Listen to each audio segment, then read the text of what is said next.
কারণে প্রতিবাদ করবেন, দেখবেন আপনাদের সঙ্গে আইএসএফ থাকবে সব সময়। একাই তিনি সিদ্দিকীর নেতৃত্ব দেখে, তার আচরণ দেখে, তার ভালোবাসা দেখে, তার পথ দেখে আইএসএফ জিন্দাবাদ, আইএসএফ জিন্দাবাদ, মাননীয় নওশাদ সিদ্দিকী ভাই জান জিন্দাবাদ, মাননীয় নওশাদ সিদ্দিকী ভাই জান জিন্দাবাদ, দমকল আইএসএফ ব্লক কমিটি জিন্দাবাদ, দমকল আইএসএফ ব্লক কমিটি জিন্দাবাদ, শিবনগর অঞ্চল কমিটি জিন্দাবাদ, শিবনগর অঞ্চল কমিটি আইএসএফ এর পক্ষ থেকে জিন্দাবাদ, আব্বাস ভাইজান জিন্দাবাদ। এই যোগদানের সভা থেকে আরো একটা আওয়াজ তুলতে চাই যে দিল্লিতে যে অপরাধ ঘটিয়েছে সেই অপরাধের আমরা তীব্র নিন্দা ও ঘৃণা জানাচ্ছি। সেই অপরাধের সঙ্গে যারা জড়িত তাদেরকে চুন চুন करके उसको हिसाब लेना बाकी है।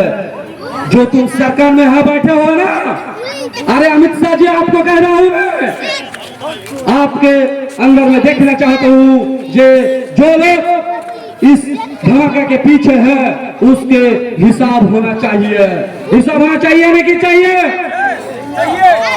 ठीक है, আজকের সভা এখানে সমাপ্ত ঘোষণা করা হলো। ভালো থাকবেন।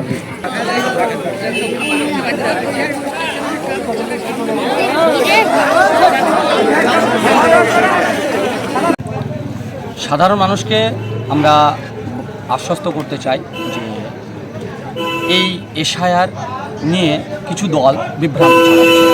তারা মানুষের সহযোগিতার নামে বলছে যে তৃণমূলের পাশে না থাকলে ভোট কেটে গেলে কি হবে, এই যে ভয় দেখানো চলছে, এই ভয় থেকে যেন মানুষ বিরত থাকে। ভয় পাবার কিছু নেই, প্রত্যেকে নাগরিক, প্রত্যেকের একটা নিজস্ব অধিকার রয়েছে। এদেশে তারা জন্ম নিয়েছে, এদেশে তারা ফুলে ফেপে উঠেছে, এই দেশের নাগরিক। তারা যেন কোনো ভয়ে পা না দেয়, সেই জন্য মানুষের যে অধিকার, সেই অধিকারটা যেন তারা বুঝতে শিখে। পরিষ্কার জলের মতো সেটা মানুষ বুঝতে পারছে, তাই মানুষের সঙ্গে আমাদের সাথে এসে আজ জমায়েত হয়েছে এবং আগামীতে মানুষ ভয় পাবে না, মানুষ জবাব দেবে, যোগ্য জবাব। এসআইআরকে কেন্দ্র করে তার পাশাপাশি আপনার এলাকার গ্রামীণ যে সব সমস্যা মানুষ উপভোগ বুঝতে পারছেন, সেই সব বিষয় নিয়ে আজকে এই পথসভা। আমাদের যে উন্নয়নমূলক কর্মসূচি বা উন্নয়নমূলক যে কাজ, আমরা গ্রামের মধ্যে এর কোনো মিল পাচ্ছি না। আপনারা জানেন এসআইআর নিয়ে মানুষ মহা বিপদের মধ্যে পড়ে আছে।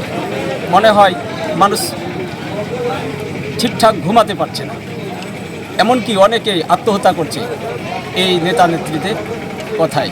কিন্তু আমরা এখানে এসেছি মানুষকে আশ্বস্ত করতে, মানুষকে বোঝাতে চাই। আমার নাম আবু সামাদ মণ্ডল, আমি ব্লক কমিটির সদস্য, আমি পেশায় সিভিল ইঞ্জিনিয়ার।